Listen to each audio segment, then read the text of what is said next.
C'est quoi votre métier? Écoute, je sais pas, moi je dis juste je parle de mode. Parce que je sais pas, je suis pas un vrai journaliste, je veux pas prendre le titre de quelqu'un qui a fait des études pour. J'ai pas fait ça, moi j'ai fait des études de cinéma. Donc je dis que je parle de mode. Et j'essaye de niquer le game un peu. D'accord, mais s'il y avait une fiche à remplir, genre métier de points, vous mettriez quoi? Niquage de game. Niquage de game, ok. Pourquoi le lipstick? Parce que en début d'année, j'ai vu que le monde il partait un peu en couille, qu'il y a quand même Trump qui arrive au pouvoir, il y a Elon Musk qui fait un salut nazi, et je me suis dit qu'il fallait être fier de son identité encore plus et de l'assumer, la porter sur son visage, et voilà. Et le lipstick? Et le lipstick, du coup, bah ouais, comme ça j'assume. Depuis quand vous aimez la mode? Bah depuis tout petit, hein. Depuis tout petit. Moi, en fait, j'aime le ciné avant d'aimer la mode. Mais je trouve qu'il y a une corrélation. On peut raconter des histoires dans la mode, même si elles sont plus décousues. Oh, putain, c'est moi. Ouais, trop. Trop stylé. J'ai été petit. Oui, depuis J'étais tôt, fan hein. de Michael Jackson. Ouais, non, j'ai toujours aimé raconter des histoires grâce à Comment sa vie. Je pense que des fois, on n'a pas besoin de dire quoi que ce soit parce que son outfit, il dit quelque chose pour soi, quoi. Alors Ambre, Lias, Ambre. Oui, alors petite passion Bah voilà. pour vous. Je me suis Arrête. Non, pour le vrai, je me suis perdue avec joie dans votre compte Instagram. On parlait de niquage de game tout à l'heure, Ouais. j'affirme ce terme. Et franchement, il y a de ça, parce que non seulement vous parlez de mode, mais vous prenez certains des aspects de la mode qui font que les gens disent « Oh, moi, j'aime pas la mode », et vous faites l'inverse. Vous faites un truc intéressant, mais accessible. Et quand on parle de mode, c'est pas toujours évident. Je pose le décor. Sur vos réseaux sociaux, donc, vous faites des décryptages de mode, de défilés, de shooting photos, mais aussi d'actu de la mode, comme la fast fashion, par exemple, ou sur l'histoire du costume, les grands créateurs, etc. Je soumets à titre d'exemple votre analyse de la dernière couve d'un célèbre magazine. Kim K is on the cover of Vogue France. Gotta admit it, the photo is quite good. But, Voilà, alors à votre décharge, vous faites aussi de vraies analyses avec plus d'infos et de détails que ça, mais j'aimais beaucoup celle-là. Mais quand vous le faites à rebours de certains clichés. Par exemple, dans l'esprit de beaucoup de gens, la mode, c'est lugubre. C'est des gens habillés en noir qui tirent la gueule. Voilà, Anna Wintour, on a souri une fois en 2006, puis plus jamais.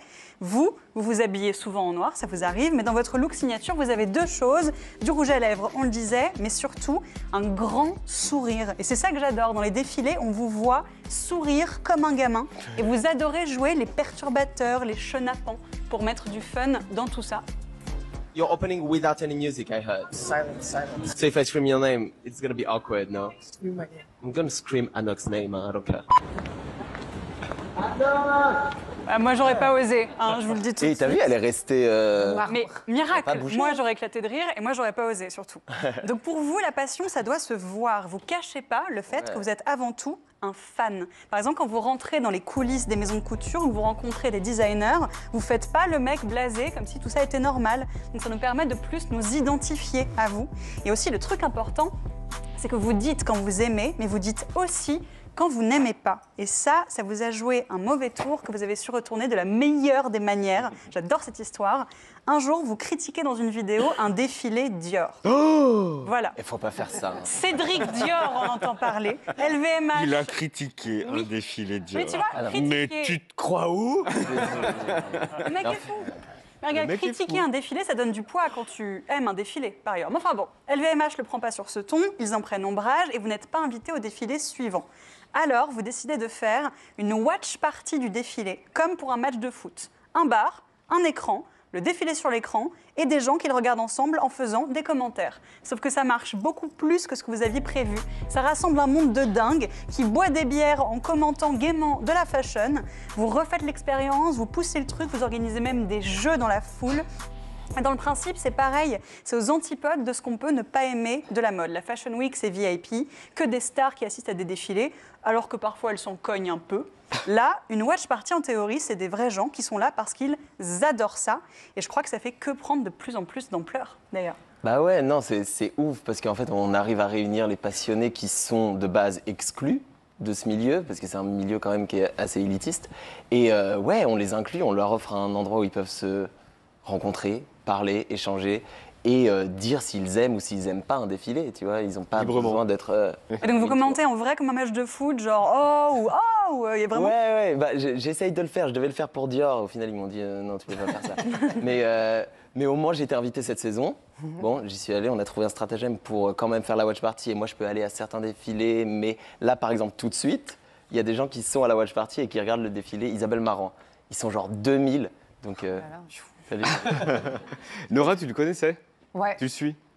Oui, je le suis parce que j'adore l'idée de se dire je suis refoulée par un endroit, je passe par un autre endroit et je fais de cet endroit un endroit encore plus gros et tout. Donc oui, je le suis et je le suis aussi. Je le suis parce qu'on m'a parlé de lui à la base et que Qui? Anthony. Ah, dont bah je oui, parlais, Anthony. tout à l'heure, qui- Ah, Anto. Anthony. Anto. D'accord, ok. C'est exactement ce qu'il m'a dit en plus. Ah, c'est Anto. Anto. Ah, bah Ouais, Anto, exactement. bah oui, bien sûr. Et, On vous dérange pas mais tu m'as posé une question. Bah oui, Je tu y travaille réponds. aussi dans la mode. Et donc, du coup, à chaque fois, je lui disais ce truc de à quel point ça peut être snob, à quel point on peut être snobé, à quel point il faut avoir une certaine image pour y aller, à quel point... Bah oui. Et moi, j'ai expérimenté ça, genre les premiers, le peu de festivals de cinéma que j'ai fait, où il fallait être sapé, et que tout à coup, c'est là, genre, humoriste, c'est un peu chaud, c'est un peu compliqué, les marques, elles veulent moyen et tout. Donc, et je trouvais ça tellement dur, parce que ça te renvoie une idée. En plus, je trouve que la mode, normalement, devrait te donner envie d'exprimer qui tu es, et tout à coup, tu as l'impression de ne pas rentrer dans un petit modèle ou dans une petite case. Et c'est pour ça qu'on se retrouve toutes à faire de la skincare ou à vouloir faire des mous et des selfies pour essayer de rentrer dans une case, alors que ça devrait être beaucoup plus libre que ça. Donc c'est comme ça aussi que j'ai... Alors- Et Anto m'a dit, ça va te réconcilier avec la mode, parce que tu vas voir que ça peut être très joyeux. Alors depuis lundi, on a parlé des watch parties, t'en as parlé Ambre, mais là c'est version XXL. Ouais, parce qu'en fait, C'est dans une caserne, c'est ça? Une c'est ancienne à la caserne, caserne, pardon. L'ancienne caserne. caserne. Et regardez l'écran, c'est pas juste un écran, c'est un énorme ordinateur. Mais qui a filmé ça? Vous avez eu où ces images? Vous avez vu tous les téléphones qu'il y avait? Oui, j'avoue. Bon. Non, c'est nous, on avait une équipe. Et donc il y a un énorme ordinateur, et puis c'est vous qui présentez la watch party. Comment ça se passe? Bah en fait, vu l'édition dernière qui avait été un succès assez fou, mais qui avait été hyper impromptu dans un bar, on s'est dit que, je me suis dit que je voulais accueillir déjà beaucoup plus de monde, donc on peut être jusqu'à 1200, on essaye de pousser un peu la jauge. Ah, c'est moi et Loli. Loli qui était venue sur ce plateau, qui est une grande mannequin. La mannequin qu'on avait reçue. Et en gros, on a fait reproduire le MacBook sur lequel moi j'ai toujours regardé mes défilés en énorme, pour que tout le monde se sente comme chez eux et puisse réagir comme ils le feraient dans l'intimité de leur chambre, mais entouré de tous ces passionnés. D'accord, alors maintenant, vous pouvez plus dire non à Dior. Je pourrais toujours dire non, justement, encore plus, non? Ah bon? Bah maintenant j'ai fait quotidien. Ah bon. D'accord. Est-ce que vous pouvez encore critiquer du coup? Ouais, bah oui, là la cover de Vogue que j'ai critiquée c'était récemment. Et j'ai rencontré, et aujourd'hui au final ils ont fait un article sur la watch party aussi.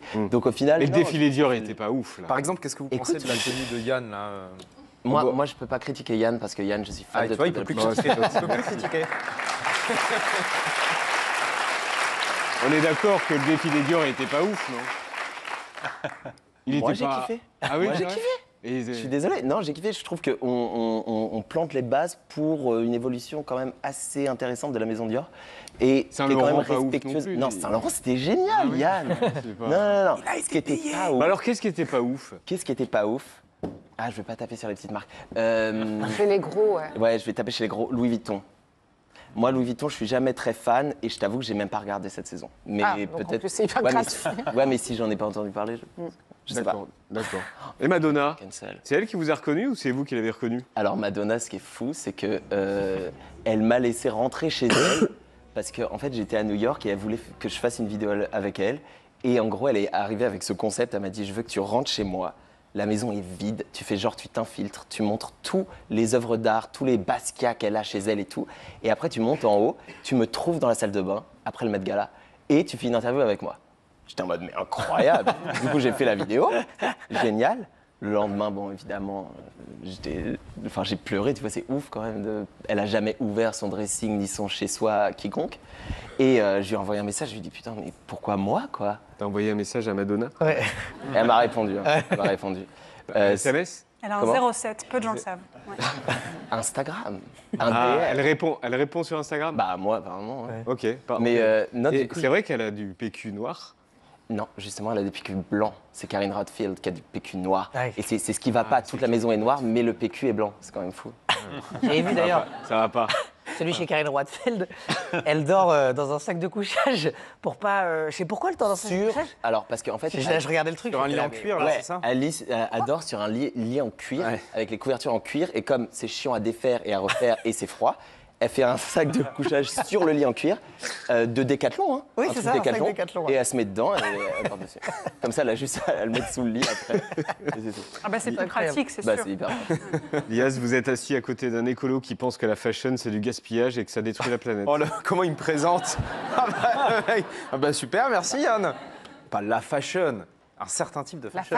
fast fashion. La fast fashion. Quand on voit que Shein, qui est le géant chinois qui détruit évidemment la nature, les ouvriers chinois et les entreprises européennes ouvrent 2 étages, je crois, ou un étage au BHV, bah oui, effectivement, il y a de quoi être un Parce peu que en colère. les gros défilés avec les stars qui arrivent en jet privé, c'est écolo. Évidemment, bien sûr que non. Mais ce que je veux dire, c'est que le problème au niveau planétaire, c'est la surconsommation de vêtements issus de la fast fashion qui sont produits dans des pays qui respectent aucune de nos réglementations, parce qu'on ne pourrait pas fabriquer un t-shirt Shein en France, ce serait interdit. Ils ne respectent pas les réglementations sociales, la réglementation environnementale.